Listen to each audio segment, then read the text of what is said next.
Chat, I think I've got a good one for you. Rivals recently has been a bit of a shit show. Once you see this, you'll see competitive games differently. I think Rivals has been a bit of a shit show recently with a lot of the toxicity and other stuff that's going on. I need a check. I need somebody to change my perspective on competitive games right now. When someone asks what kind of games do you like, most people struggle to answer. You say tactical shooters. No. Chat, before I press play, you answer right now. Answer the question. Answer the question. What games do you like? What kind of games do you like? Answer the question. Answer the question. You type first. Does a Jinxie react on the side? Wait, you're right. It's the same game. That's funny.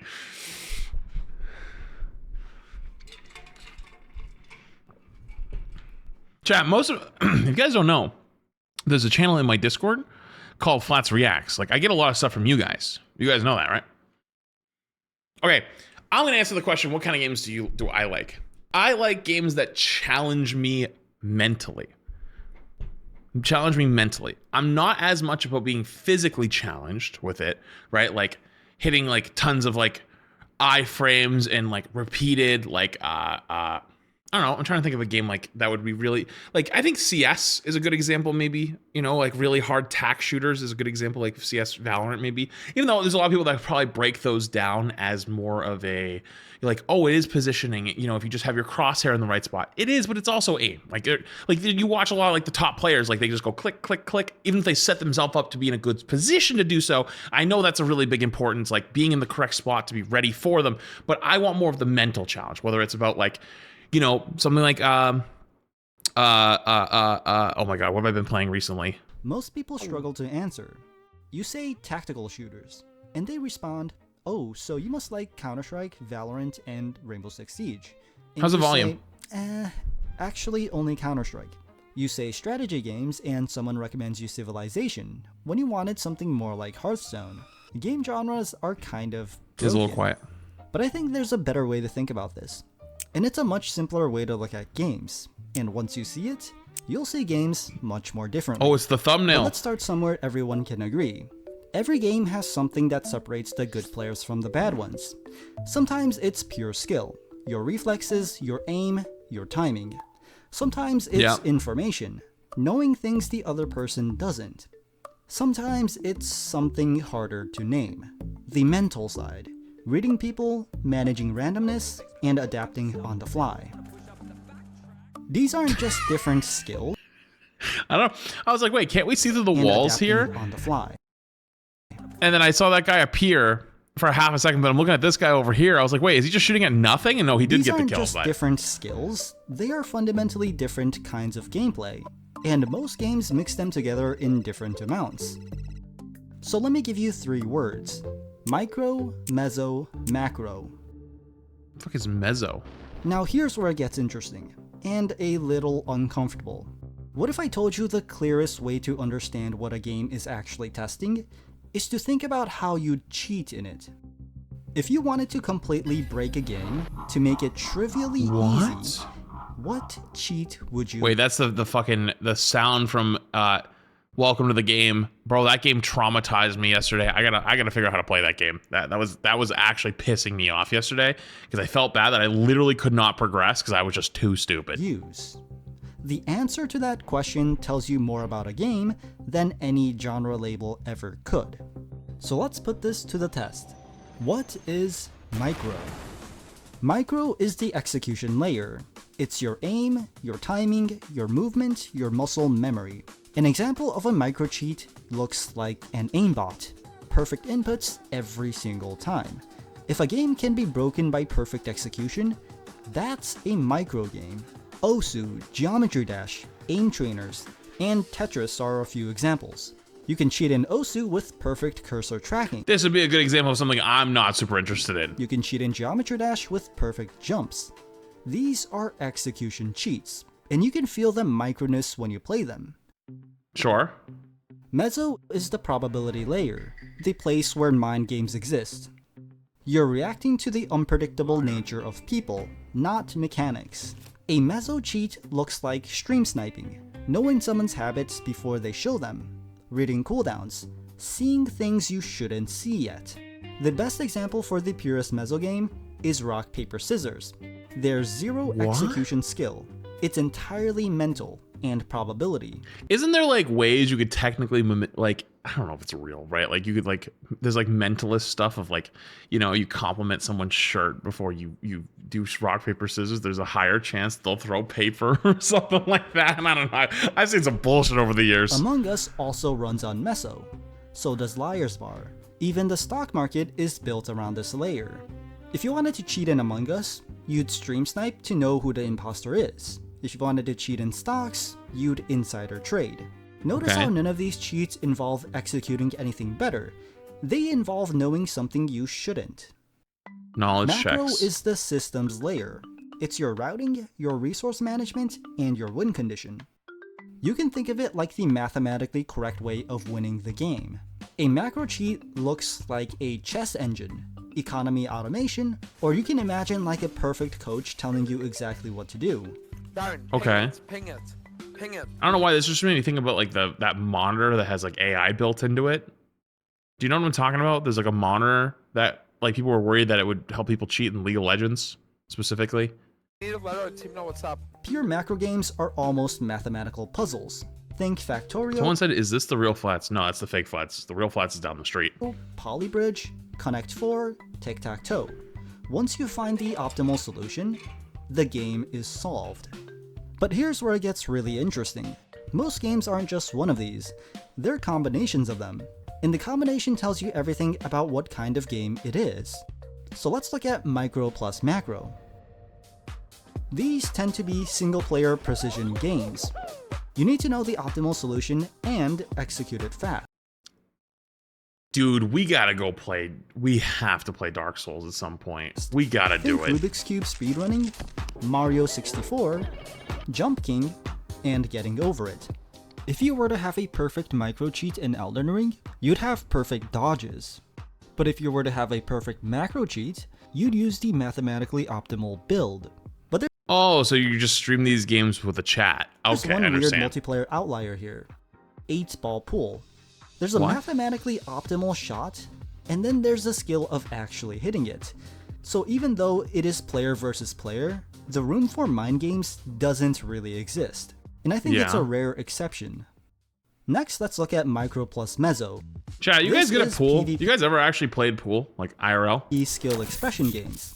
These tend to be your fighting games. It's actually fun. Tekken, Smash Bros, Brawlhalla. Your skill matters, I'm insane. I'm dog shit. and reading your opponent matters. But also you have some other examples like Mario Kart, like the micro of driving, and the mezzo of random items and unpredictable opponents. We even see some unique games like The thing is though, like there's never a good time to go play pool, right? Like I'm not going to a bowling alley to play pool. I'm not going to a bar and playing pool, right? Like, and I'm not going to go to a pool hall, right? So it's like, how do you actually ever get to play pool? Well, you go to somebody's house and they have a pool table, which I would never do, by the way. There's two things, when I was house hunting, there's two things I was looking for. If someone has a pool table or a piano, I don't want it. Because those things are impossible to fucking move. And a lot of times they fucking dent the shit out of whatever they're sitting on, like the floors. Unless it was like in a basement, I'm good. Tetris 99. The original Tetris is pure micro, but Tetris 99 also involves mezzo, because now you're managing who to send the garbage to. You also have physics-based Garbage too? PvP, like Fall Guys and Gang Beasts, which also fits into micro plus mezzo. Dragon The Ball next Z. one is mezzo plus macro. These are the mind and math games. Think Hearthstone, TFT, Pokemon VGC, and I was about to say Battleship. Pokemon. Now, chess Wait, is this is theoretically me. a pure macro game, but at the human level, there's a massive meso component. You're optimizing for your specific opponent's habits. That's why studying opponent matters in high-level chess. And then there are some weird outliers. Balatro is a single-player game, but it's also Balatro? meso macro because the RNG of the card combines with the math of maximizing your hand. You're not executing anything difficult, but you have to pick and choose your cards wisely. Wait, And Balatro and Pokemon Champions are kind of similar? What? play to their biggest strength. Really? I've never played Balatro. Phasmophobia is also a weird game that fits into meso macro. What the fuck is this? I've never seen a camera like this in It's a Phasmophobia. co-op game, But it's Is that a new edition? You're deducing a ghost using evidence. Dude, I gotta put together a squad to play some Phasmophobia again. I can't get anyone off their goddamn main games anymore. Which is macro, while the ghost behavior has RNG, meso. Although I suspect non-PvP meso macro games slowly converge towards pure macro. It's because you're always in the van. Bro, I'm not always in the van, okay? Listen, every time we played Phasmophobia, everyone wanted to be in the house screaming ghost name, fuck you, fuck you, fuck you, fuck you, fuck you, fuck. And so the thing just comes out instantly and tries to kill us, right? So like nobody was actually looking for clues. So I would go set up cameras and I'd go to the van and go check to see if those things were there, like ghost orbs and, you know, could you see the apparitions? Because everyone else was just running around going, fuck you, fuck you, fuck you, fuck you, fuck you, fuck you, fuck you, fuck you. And no one else was helping. And then the real reason is because of that, everyone would die. And so I was the only fucker who had any money to buy all the materials. So I'd load into every time we'd play Phasmophobia, we load in and like, okay, well, we need flashlights, we need cameras, all this stuff. Guess what? Everyone's like, yo, Flats, can you spot me? I don't got money for this. So can you spot me? And so by the time they've died 7 times, nobody's got any money left. I'm the only fucker who's gotten any money. So I gotta load into the raid into Phasmophobia. And guess what? Everyone doesn't care because they brought nothing. They're already dead anyways. They're just going la la la la la, throwing the cameras at the wall. This is my camera. I'm just gonna die. I was the only guy who had any investment. Okay? So like if they bring all the equipment, I'll run right in, but they wouldn't. It was only me. So like everyone then just points at me. Oh, you always sit in the van. You're sitting in the van. All right. Well, if I don't sit in the van and I got no money left, then we got no equipment. We're all broke. We're a bunch of homeless dudes looking for ghosts at that point. So I was the only one that was responsible enough to make sure we had equipment. Okay? Fuck. Over time, once players fully map the RNG, it stops feeling uncertain and becomes a speedrun problem. And then there's the middle, all 3 overlapping. This is where the biggest I feel like a lot of games are like that. games live. Yeah. League of Legends, Dota 2, CS2, Valorant, Overwatch, Marvel Rivals, Rocket League, Apex, There it is. Rainbow Six, World of Warcraft. But here's the thing. World of Warcraft, dude. I feel like you can't say all of those games are the same. Like they're all mainstream. Like I don't like. Is WoW and Dota have anything? They're not all the same balance. Okay. Oh, okay. And the cheat we're test tells you how exactly they differ. So let's use Counter-Strike as an example. Can aimbot win a game of CS completely alone? Almost certainly yes. If you never miss, most duels are over before they start. That makes micro extremely high in CS2. But what about X? Oh, like when we get to Overwatch here, like micro cheating actually couldn't always win you everything because tanks run you down. Seeing through walls. I Pros see have the done logic. Experiments with 1 player with X-Ray versus 5 without X-Ray. The 5 still usually win, but the X-Ray player takes rounds they have no business taking. This makes Meso very high in CS2 too, which means macro, the strategic layer, is relatively the lowest. CS isn't about long-term economy optimization the way MOBAs are. The rounds are short and the execution is everything. But let's try this test with Overwatch, and right away we see a unique case, because the answer actually depends on your role. But since it varies so heavily by character and roles, I decided to ask someone who knows about Overwatch way better than I do. Who? So if you compare all 3 like maxed out versions of the perfect version of it, like a cheat version of it, which one would have like the highest win rate and how would the distribution be? I would just say support is more macro heavy, DPS is more micro heavy, and then tank is more meso heavy. Oh, okay. Also, the way Sure. it works is you have offense, defense, and control. Yep. Control refers to like map control. Offense refers to offensive options. Defense refers to defensive options. And if you a character's mixture Do I or know this guy? I don't. or know. like kind of design links to this concept of offense, defense, and control. Tanks tend to depend on more control. Supports more defense. DPS more offense. And if you actually like dissect each individual hero, they will have different, like varying levels or varying focuses on offense, defense, or control. Fair. So I'm thinking about it like this, right? If you were to give each... I mean, realistically, depending on what hero you're playing, micro would work really well for support or for tank, or for DPS or support. Tank, if you had like macro, like being able to, or just like knowing what like the enemy's gonna do all the time, / like what's the correct play, then that one would be it. I don't know if that was one sheet. macro or You would give aimbot to DPS. whatever the other one was. And Yes. for Yeah. tank, you would give the ability to see enemy cooldowns as a perfect cheat, right? And Yeah.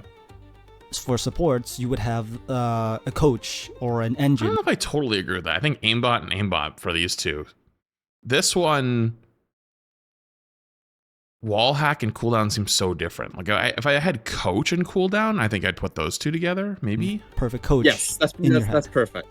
That's I don't know if exactly I perfect. don't know if I totally And agree with also, that, but especially in Overwatch. but 'cause either way, it's tank's weird. because you only have one tank. Like if you can win every duel as a tank, that's kind of like a free win for your team. But what about Apex? Apex sits remarkably balanced across all three.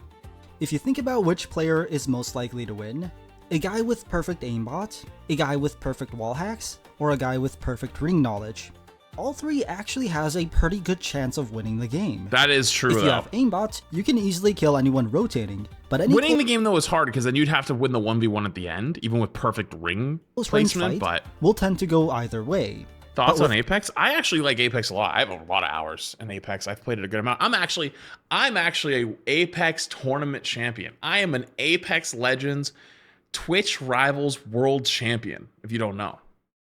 Just throwing it out there. Actually, funny enough, Deebs reached out to me and he wanted me to play in another tournament because they needed like noob players, but I was moving at the time, so I had to decline. But he basically was like, "Yo, we need our shotgun guy back." Like hop on in. That said, though, I do actually like Apex a lot, but it kind of makes me sad where it's kind of been like what happened to it. It just kind of like fell off really hard, even though a lot of people still do play it. I have no desire to go back and play it. It's just kind of aged out for me. I think games like Apex are similar to Overwatch, are similar to Valorant's getting there now. CS is probably there, League's there. Like unless you've like played a lot of time on that game and that's like one of your go-tos, like something you just have a lot of hours on, you don't want to go try it. Like you go back to it, but like how many new players are they getting? I don't know. Perfect wall hacks, you can use your nades and abilities to take a team down, but you'll still lose to someone with good ring positioning. But even with perfect ring information, you could still easily die to someone who wants to contest that position. Yep. But let's test this in Exactly. a really unique game. Rocket League. I asked Pro Rocket League Rocket League's crazy. coach Luke on his answer to this thought experiment. Rocket And League this is was his fucking response. crazy. This is one of the if you were like at the top level of any game, skill wise, it's probably Rocket League. It's probably the hardest. This game's ridiculous. Dude, me and Emong had a sponsor for some game. It was like Sony or something where they wanted us to play Rocket League. Dude, we spent straight up 20 minutes trying to score like in the basketball game mode where like instead of it's like the goals, you have to like go into the hoop. So it's like curved up. We couldn't score for so long. They almost ended it on us because we were dragging out the segment too long. You know what I mean? Like Basically, perfect micro or perfect mechanics in Rocket League would be defined as taking the ball from point A to point B as quickly and as efficiently as possible.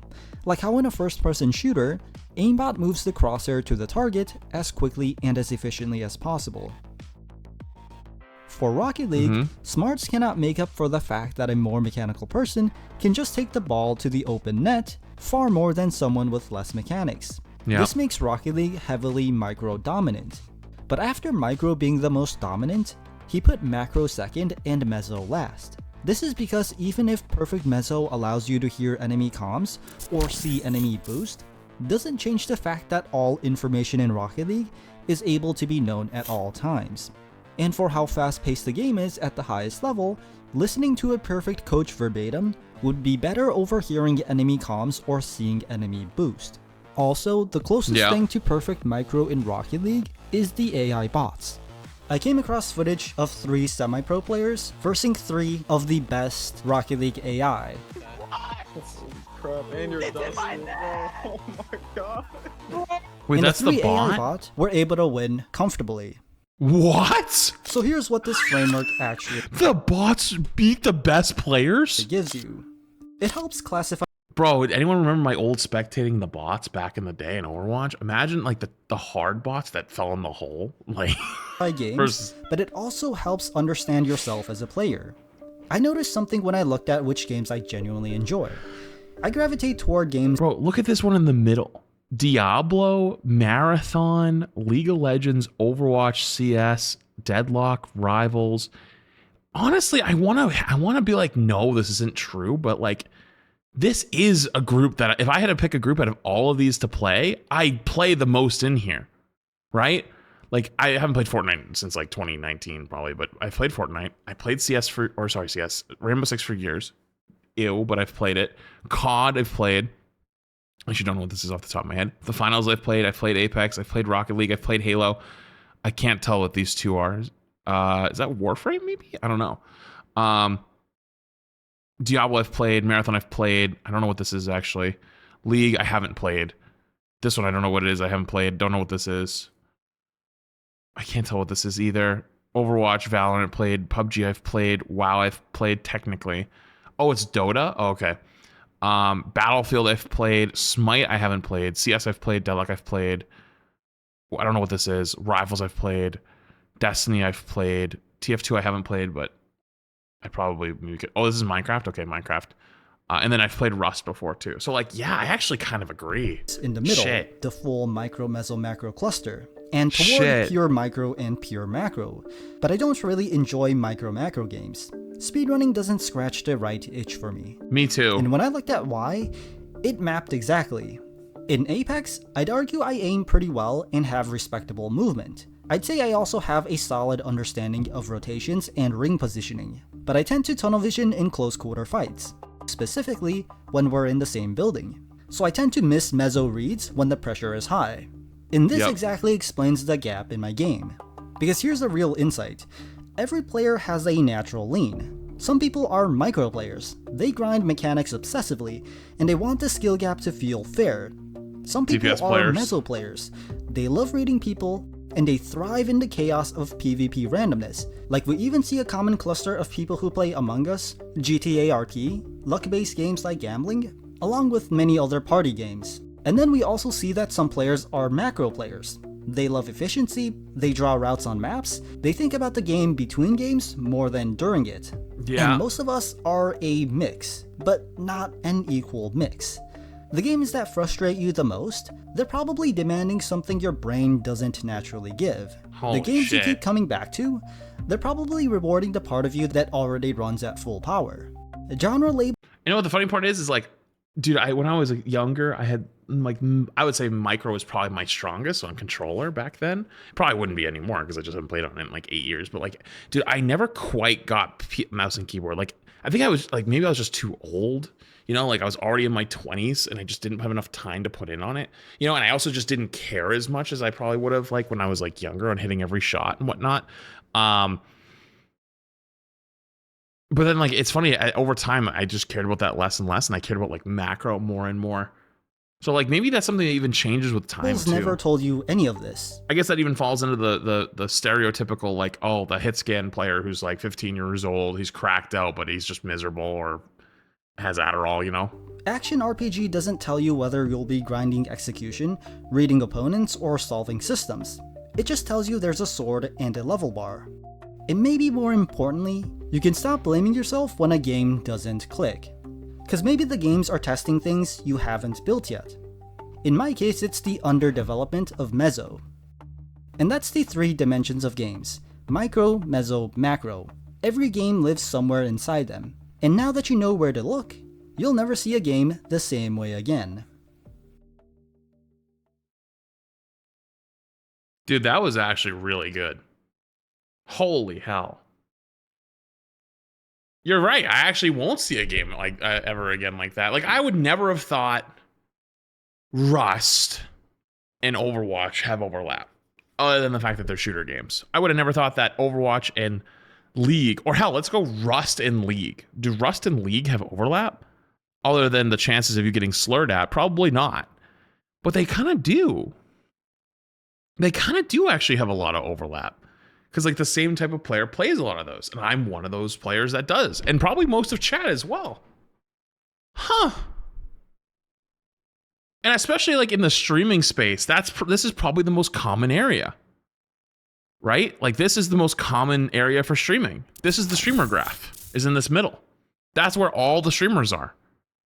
Like people obviously stream these other games, but I would argue that these are probably much smaller on average.